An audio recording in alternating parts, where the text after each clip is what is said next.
नमस्कार दोस्तों, special education के यूट्यूब चैनल में आप सबका स्वागत है। दोस्तों आज की इस वीडियो में हम बात करेंगे ऐसे राइटिंग के बारे में। दोस्तों जैसा कि आप सब लोगों की रिक्वेस्ट आई थी मेरे पास कि ऐसे राइटिंग के बारे में बताओ, ऐसे कैसे लिखना है और एक एग्जांपल लेके आओ ऐसे का। तो दोस्तों आज की इस वीडियो में मैं बात करूँगा आपको ऐसे कैसे लिखना है, ऐसे का फॉर्मेट क्या होता है, किस टाइप से लिखना है, ऐसे लिखते वक्त आपको किन बातों का ध्यान रखना चाहिए और कौन कौन सी चीज़ें इंक्लूड करनी चाहिए और कौन कौन सी चीज़ें नहीं इंक्लूड करनी चाहिए ऐसे के अंदर। ये सब चीज़ें मैं आपको बताऊँगा। आज की वीडियो में हम सिर्फ ऐसे के फॉर्मेट के बारे में बात करेंगे और इसके आगे जो वीडियो लेके आऊँगा उसमें मैं आपको एक एग्जांपल लेके आऊँगा जिसमें बताऊँगा कि ऐसे लिखा हुआ पूरा एग्जांपल मैं खुद लिख के लाऊँगा और बताऊँगा कि कैसे लिखना है ऐसे।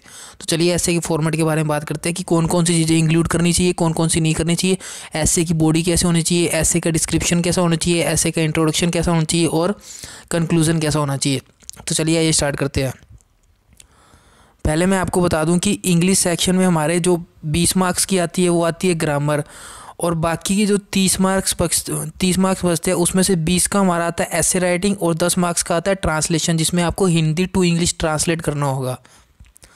हरियाणा रीजन में है इसलिए हिंदी टू इंग्लिश ट्रांसलेट होगा। अगर पंजाब रीजन का एग्जाम होता तो पंजाबी टू इंग्लिश ट्रांसलेट करना होता। तो चलिए ऐसे पर मूव करते हैं। दोस्तों ऐसे पर मूव करते हैं।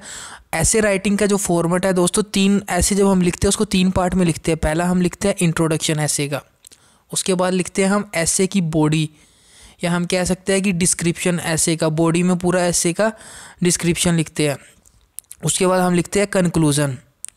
तो ये चीज़ें आपको ध्यान रखनी है, 3 चीज़ें याद रखनी है ऐसे लिखते टाइम। पहले इंट्रोडक्शन लिखना है, उसकी बॉडी लिखनी है, फिर ऐसे का कंक्लूजन लिखना है। और सबसे बड़ी बात, ऐसे जो आपका लिखने के लिए आएगा वो आपको लिखना है 250 वर्ड्स का ऐसे लिखना है। ये चीज़ ध्यान रखनी है, आपका ऐसे 250 वर्ड्स का होना चाहिए, इससे कम नहीं होना चाहिए। ज़्यादा हो सकता है थोड़े बहुत वर्ड, लेकिन बहुत ज़्यादा भी नहीं होना चाहिए। फर्स्ट हमारे पास आता है इंट्रोडक्शन। दोस्तों इंट्रोडक्शन जो आप लिखोगे वो आपको 20 से 30 वर्ड्स के बीच में लिखना है, ठीक है दोस्तों। इंट्रोडक्शन ना ज़्यादा बड़ा होना चाहिए ना ज़्यादा छोटा होना चाहिए। ऐसा भी नहीं कि एक लाइन का इंट्रोडक्शन लिख दिया। तो आपको ध्यान रखना है 20 से 30 वर्ड्स के बीच में आपको इंट्रोडक्शन लिखना है। अब इंट्रोडक्शन में क्या क्या इंक्लूड करना चाहिए वो देख लेते हैं। पहला हमारे पास है इंट्रोडक्शन में जो जिस भी टॉपिक पर हम ऐसे लिख रहे हैं तो उस टॉपिक की सबसे पहले हमें उसकी डेफिनेशन देनी है कि वो टॉपिक क्या है और टॉपिक की डेफिनेशन क्या है। उसके बाद टॉपिक की डेफिनेशन देने के बाद हम चाहे तो उस टॉपिक से रिलेटेड जो हमारी प्रेजेंट सिचुएशन चल रही है, जाहिर सी बात है दोस्तों आपका टॉपिक वही आएगा एग्ज़ाम में जो आपका करंट अफेयर में चल रहा होगा, ठीक है। तो करंट अफेयर में जो टॉपिक चल रहा है उससे रिलेटेड प्रेजेंट में क्या सिचुएशन चल रही है, वो न्यूज़ में क्यों है, वो हम इंट्रोडक्शन में इंक्लूड कर सकते हैं। नेक्स्ट हमारे पास है, एक चीज़ हमें ध्यान रखनी है जब भी हम इंट्रोडक्शन लिखे तो इंट्रोडक्शन में एक चीज़ ध्यान रखनी है कि हमें इंट्रोडक्शन में कभी भी एग्जाम्पल नहीं लिखना। मान लो हमारे पास पोल्यूशन का, या हम मानते हैं अभी टेररिज्म का चल रहा है, मान लो टेररिज्म का एग्जांपल लेते हैं।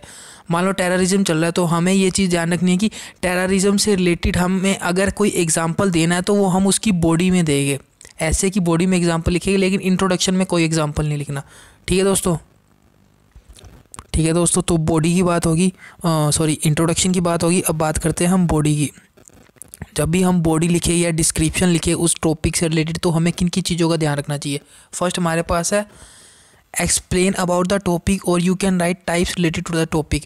जब भी आप किसी टॉपिक के बारे में लिख रहे हो तो आपको उस टॉपिक को एक्सप्लेन करना है। जाहिर सी बात है आप बॉडी में उसको एक्सप्लेन करोगे, उसका डिस्क्रिप्शन लिखोगे। मान लो आप टेररिज्म के बारे में लिख रहे हो या पोल्यूशन के बारे में लिख रहे हो तो आपको उसके टाइप्स लिख सकते हो, जैसे पोल्यूशन के टाइप्स लिख सकते हो, एयर पोल्यूशन, नॉइज़ पोल्यूशन। अगर अनएम्प्लॉयमेंट का टॉपिक है तो अनएम्प्लॉयमेंट के टाइप होते हैं, अनएम्प्लॉयमेंट के टाइप्स लिख सकते हो।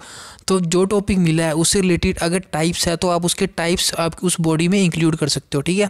नेक्स्ट हमारे पास आता है write causes related to the topic. उस टॉपिक से रिलेटेड जो कॉजेज है, मतलब किस कारण से वो टॉपिक हो रहा है। लाइक मैं बता दूं टेररिज्म है तो टेररिज्म के कॉजेज लिख सकते हो, क्यों टेररिज्म हो रहा है। पॉल्यूशन के कॉजेज लिख सकते हो, क्यों पॉल्यूशन हो रहा है। अनएम्प्लॉयमेंट के लिख लेते हो कि रीज़न क्या है, किस रीज़न के कारण अनएम्प्लॉयमेंट हो रहा है। और उसके बाद लिखना इफ़ेक्ट्स ऑफ रिलेटेड कि जैसे टेररिज्म हो रहा है तो उसके क्या इफ़ेक्ट पड़ रहे हैं, पॉल्यूशन का क्या इफ़ेक्ट पड़ रहा है हमारे देश पर, अनएम्प्लॉयमेंट का क्या इफ़ेक्ट पड़ रहा है। तो ये चीज़ आपको ध्यान रखनी है। नेक्स्ट हमारे पास आता है you can also add steps that is taken by government and related to that topic. अब आप वो सारे स्टेप्स ऐड कर सकते हो जो आपको, जैसा कि मैं बता दूं आपको, मान लो कोई टेररिज्म है, तो टेररिज्म पे आपका आया टॉपिक, उसके बारे में लिखना है, तो आप वो स्टेप्स लिख सकते हो कि गवर्नमेंट क्या कर रही है इसकी टेररिज्म से लड़ने के लिए। और एक चीज़ ध्यान रखनी, आप कभी भी गवर्नमेंट के स्टेप्स के बारे में लिख रहे हो तो हमेशा आपको पॉजिटिव लिखना है, ठीक है दोस्तों। चाहे पॉल्यूशन से रिलेटेड हो, अनएम्प्लॉयमेंट से रिलेटेड हो, किसी से रिलेटेड हो, भले ही गवर्नमेंट कोई काम नहीं कर रही, लेकिन अगर आप गवर्नमेंट के बारे में लिख रहे हो तो आपको नेगेटिव नहीं लिखना दोस्तों, ये चीज़ ध्यान रखनी है, ठीक है। क्योंकि इंसान जो एग्जामिनर होगा वो यही चेक करता है बंदा पॉजिटिव है या नेगेटिव है, उसका क्या पॉइंट ऑफ व्यू है। तो आपको ध्यान रखना हमेशा पॉजिटिव लिखना है। आई होप आपको ये समझ आया होगा। तो नेक्स्ट इसके बाद हम बात करते हैं कंक्लूज़न की। कंक्लूज़न दोस्तों हमारा हमें 20 से 30 वर्ड्स के बीच में लिखना है, ठीक है। इंट्रोडक्शन भी 20 से 30 वर्ड के बीच में था, बॉडी 200 वर्ड्स की लिखनी थी, और कंक्लूज़न भी 20 से 30 वर्ड्स का लिखना है, ठीक है। कंक्लूज़न आपको पता है समरी होती है उस टॉपिक की कि उसको समराइज़ करके लिखना होता है। तो देख लेते हैं उसमें क्या क्या ऐड करना है और क्या क्या ऐड नहीं करना। तो कंक्लूज़न शुड बी पॉजिटिव, जैसा कि मैंने आपको बॉडी में बताया वैसा ही कंक्लूज़न हमेशा आपका पॉजिटिव होना चाहिए। आपको नेगेटिव कंक्लूज़न कभी नहीं लिखना, ठीक है। जैसा कि पोल्यूशन है, पोल्यूशन बहुत ज़्यादा बढ़ रहा है और आप कंक्लूज़न में आके लिखते हो कि गवर्नमेंट को बिल्कुल स्टेप्स नहीं ले रही, इससे ये हो रहा है, इससे ये हो रहा है, ये सब आपको कंक्लूज़न में नहीं लिखना, ठीक है। हाँ, पॉजिटिव में इन द वे आप ये लिख सकते हो कि सजेशन दे सकते हो कि like government should do this, government should do this type of thing, या ऐसे ऐसे काम करना चाहिए, ये लिख सकते हो आप, लेकिन नेगेटिव नहीं लिखना। नेक्स्ट वर्ड हमारे पास आता है don't ask any question in the conclusion. Conclusion में आप कोई भी क्वेश्चन पूछ के अपना टॉपिक या ऐसे ख़त्म नहीं करोगे, ठीक है।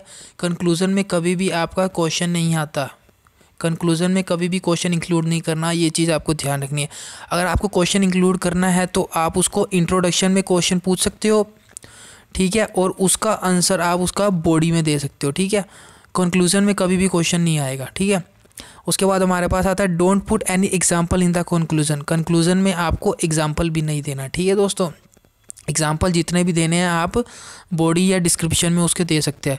तो दोस्तों आशा करता हूँ कि आपको वीडियो पसंद आया होगा। वीडियो पसंद आए तो प्लीज़ इसे लाइक कीजिए, और इसके बाद मैं आपको किसी भी एक टॉपिक पर ऐसे लेके आऊँगा कि ऐसे किस टाइप से लिखना है, या मैं पूरा लिख के आपको टाइप करके लेके आऊँगा और बताऊँगा ऐसे ऐसे इंट्रोडक्शन लिखना है, ऐसे बॉडी लिखनी है और ऐसे डिस्क्रिप्शन लिखना है। तो दोस्तों जो हमारे इस चैनल पर नए हैं वो हमारे इस चैनल को सब्सक्राइब कर लीजिए, ताकि डेली आपको Punjab and Haryana high court से रिलेटेड वीडियो मिलती रहे। धन्यवाद दोस्तों, आशा करता हूँ आज की वीडियो आपको पसंद आई होगी। धन्यवाद, आज के लिए बस इतना ही।